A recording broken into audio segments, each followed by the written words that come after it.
माताओं बहनों, महाराज जी ने हमें 7 दिनों तक जिस आनंद के महासमुद्र में अवगाहन करवाया है, इन्होंने वास्तव में वाणी से तो यहाँ पर अवगाहन करवाया और प्रातःकाल पंडित जी हमें गंगा में अवगाहन करवा रहे हैं, स्नान करवा रहे हैं।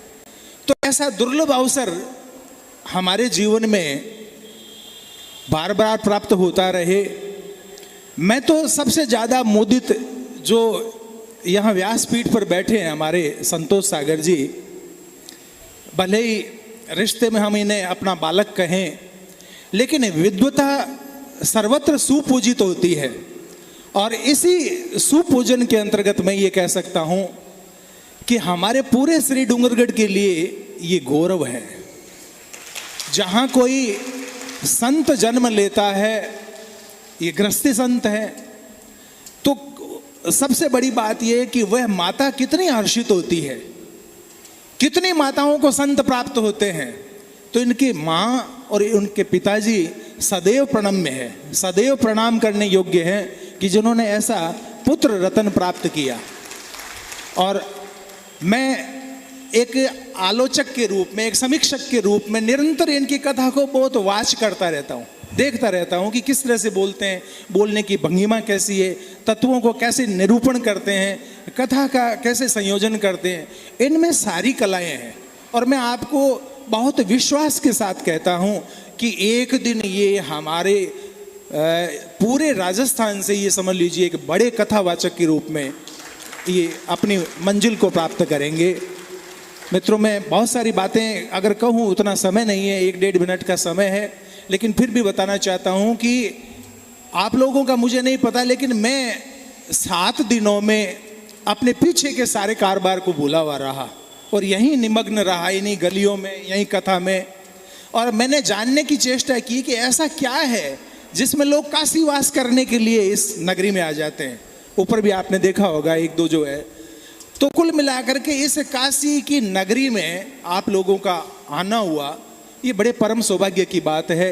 और महाराज जी से निवेदन ये करूंगी कि अभी भी कोई अगहे नहीं है, हम दापे नहीं है अभी भी। और इस रूप में जल्दी ही अगले वर्षों में एक बार पुनः काशी में लाने का प्रयास करें ताकि इसको पूरा जान पाएं। इस नगरी को कोई नहीं जान पाया। आप विचार करिए, मैं इसका इतिहास लाया, खरीद कर पढ़ रहा था, तो उसमें ये लिखा हुआ था कि ये 1193 में पूरी काशी को जो है खत्म कर दिया गया था।